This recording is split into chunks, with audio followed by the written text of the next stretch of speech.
জয় শ্রীকৃষ্ণ। রাধে রাধে। বন্ধুরা, আজ 8 ফেব্রুয়ারি 25 মাঘ শনিবার। আজকের দিনে অনেকেই হয়তো পালন করবেন মাঘ মাসের শুক্লপক্ষের জয়া একাদশী ব্রত। প্রত্যেকটি একাদশী ব্রত ভগবান শ্রী হরি বিষ্ণুর নিকটে নিবেদিত হয়। বলা হয়, যদি কেউ একাদশীর দিনে ভগবান শ্রী বিষ্ণুকে স্মরণ করেন এবং তার পুজো করেন, তাহলে সে ব্যক্তি ভগবান শ্রী হরি এবং মা লক্ষ্মীর আশীর্বাদ সদা বজায় থাকে তার উপর। একাদশীর ব্রত যারা পালন করবেন তারা হয়তো এই বিষয়টিকে নিশ্চয়ই জানেন। এই ব্রতটি ততক্ষণ পর্যন্ত সম্পূর্ণ হয় না যতক্ষণ পর্যন্ত না এই ব্রত কথাটি শ্রবণ করা হচ্ছে। যদি কোনো কারণবশত আপনি এই একাদশীটি নাও করতে পারেন, কেবলমাত্র এই ব্রত কথাটি শ্রবণ করেও আপনি এই ব্রতের পূর্ণ ফল অনেকাংশে লাভ করতে পারবেন। বলা হয়, যদি কেউ একাদশীর দিন সন্ধ্যাবেলায় ভগবান শ্রীকৃষ্ণের এবং মা লক্ষ্মীর উদ্দেশ্যে একটি প্রদীপ প্রজ্বলন করেন, তাহলে তা খুবই শুভ ফল প্রদান করে থাকে। তাই এই কাজটি শনিবার দিন বা একাদশীর দিনে অবশ্যই করবেন। এই ব্রত কথাটি পারলে একবার হলেও সম্পূর্ণ শ্রবণ করার চেষ্টা করবেন। আশা করি শ্রোতা বন্ধুরা, এই ব্রত কথাটি শুনে আপনাদের ভালো লাগবে। তবে ভিডিওটি শুরু করার আগে যারা আমার এই চ্যানেলের নতুন ভিডিও দেখছেন, তারা দয়া করে এই চ্যানেলটিকে সাবস্ক্রাইব করবেন এবং ভিডিওটি সম্পূর্ণ দেখার পর যদি আপনাদের ভালো লাগে তাহলে অবশ্যই একটি লাইক করতে ভুলবেন না। শুরু করছি জয়া একাদশীর ব্রত কথা। ওম কৃষ্ণায় বাসুদেবায় হরয়ে পরমাত্মনি প্রাণত ক্লেশনাশায় গোবিন্দায় নমো নমঃ। মাঘী শুক্লপক্ষিয়া জয়া একাদশীর মাহাত্ম্য ভবিষ্যত্তর পুরাণে জ্যোতিষটি শ্রীকৃষ্ণ সংবাদে বর্ণিত আছে। শ্রী গরুড় পুরাণে মাঘ মাসের শুক্লপক্ষিয়া একাদশী তিথিকে ভৌমি একাদশী নামে অভিহিত করা হয়েছে। কল্পন্তে বিভিন্ন পুরাণে বিভিন্ন নাম দেখা যায়। পদ্ম পুরাণ অনুসারে জ্যৈষ্ঠ মাসের শুক্লপক্ষিয়া একাদশীর নামই পাণ্ডবার নির্জলা বা ভীমসেনী ভৌমি একাদশী। জ্যোতিষ্ঠির বললেন, হে কৃষ্ণ, কৃপা করে মাঘ মাসের শুক্লপক্ষের একাদশীর মাহাত্ম্য সবিশেষে আমার কাছে বর্ণনা করুন। ভগবান শ্রীকৃষ্ণ বললেন, হে মহারাজ, মাঘ মাসের শুক্লপক্ষের একাদশী জয়া নামে প্রসিদ্ধ। এই তিথি সর্বপাপ বিনাশিনী, সর্বশ্রেষ্ঠা, পবিত্রা, সর্বকাম ও মুক্তি প্রদায়নী। এই ব্রতের ফলে মানুষ কখনো প্রেত প্রাপ্তি হয় না। এখন এই একাদশীর নিম্নরূপ উপাখ্যান শোনা যাক। এক সময় স্বর্গলোকে দেবরাজ ইন্দ্র রাজত্ব করেছিলেন। সেখানে অন্যান্য দেবতারাও বেশ সুখেই ছিলেন। তারা পারিজাত পুষ্প শোভিত নন্দন কাননে অপ্সরাদের সাথে বিহার করতেন। একদিন 50 কোটি অপ্সরা স্বেচ্ছায় আনন্দিত চিত্রে দেবরাজ ইন্দ্রের সভায় আগমন করলে দেবরাজ তাদেরকে নৃত্য করতে বললেন।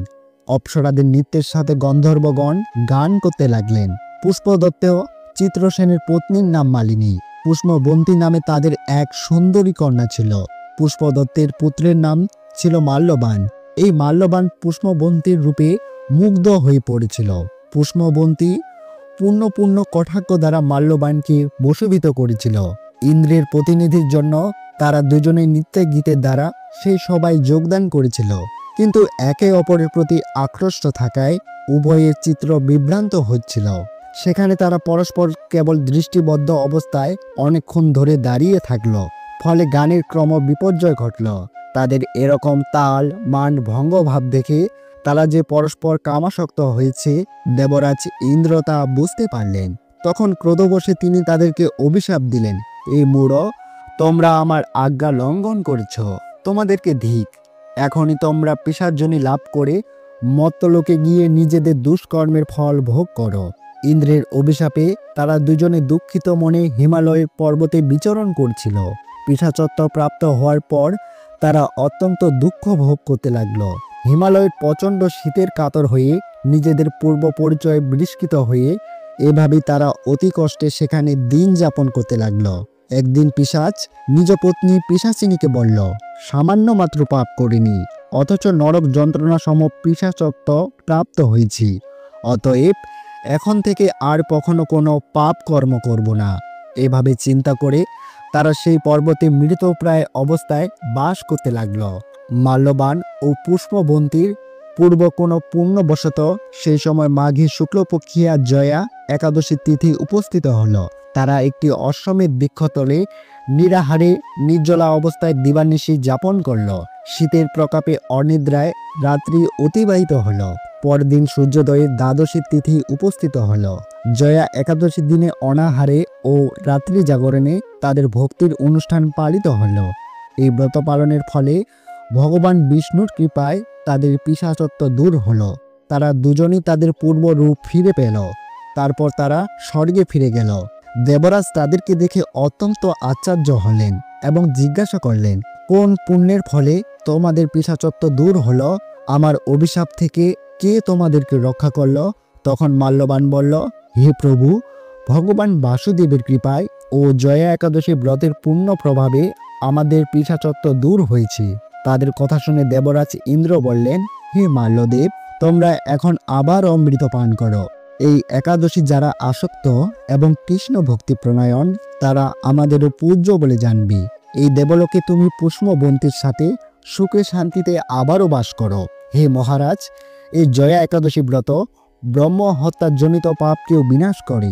এই ব্রত পালনের সমস্ত প্রকার দানের ফল লাভ হয়।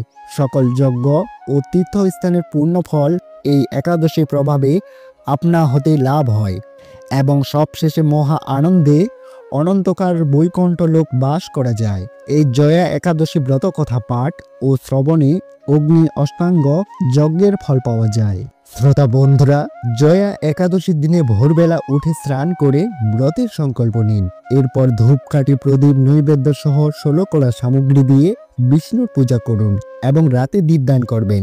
এই তিথিতে রাতে ভজন কীর্তন করা শুভ। ব্রত সমাপ্ত হওয়ার পর বিষ্ণুর কাছে নিজের ভুলের ক্ষমা চেয়ে নিন। এই তিথিতে ব্রাহ্মণ ভজন করানো উচিত। এরপর ব্রাহ্মণকে সামর্থ্য অনুযায়ী দান করুন। সন্তান লাভে বাধা এলে এই একাদশীতে স্বামী স্ত্রী একসঙ্গে এই একাদশীতে উপবাস, পূজা ও ব্রত পাঠ করুন। নিয়ম মেনে পূজা অর্চনা করলে সন্তান লাভের পথ প্রশস্ত হয়। পাশাপাশি অন্য সমস্ত মনস্কামনা পূর্ণ হয় এ সময়ে। এই তিথিতে বিষ্ণুর পাশাপাশি লক্ষ্মী দেবীর পূজা করলে ধনদেবী খুশি হন। পরিবারে কখনো অর্থের অভাব হয় না। পাশাপাশি সুখ সমৃদ্ধি বৃদ্ধি পায়। বিষ্ণুর পূজার সময়ে ওম নমো ভগবতে বাসুদেবায় এবং ওম ক্লিং কৃষ্ণায় নমঃ এই মন্ত্রগুলো জপ করা উচিত। এর ফলে আপনার সমস্ত ইচ্ছা ও মনস্কামনা পূর্ণ হবে।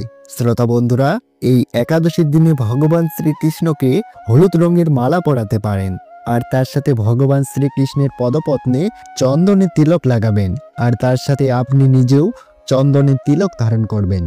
এটি করলে সমস্ত মানসিক অবসাদ থেকে মুক্তি পাওয়া সম্ভব। নিয়ম মেনে এই একাদশী ব্রত পালন করলে শীঘ্রই সন্তান সুখ ও পূর্ণ লাভ করা যায়। এছাড়াও দীর্ঘদিন ধরে আটকে থাকা যে কোনো কাজ পূর্ণ হতে পারে। এছাড়াও এই একাদশী ব্রত পালন করলে ব্রতকারীর জীবনের সমস্ত বাধা দূর হয়। মৃত্যুর পর মোক্ষ লাভের পথ প্রশস্ত হয়। শ্রোতা বন্ধুরা, এই একাদশীর কথা শ্রবণ করে এবং অন্যান্য তথ্য জেনে যদি আপনি সমৃদ্ধ হন, তাহলে ভিডিওটিতে অবশ্যই একটি লাইক করবেন এবং তার সাথে কমেন্ট সেকশনে জয় শ্রীকৃষ্ণ লিখে জানাতে ভুলবেন না।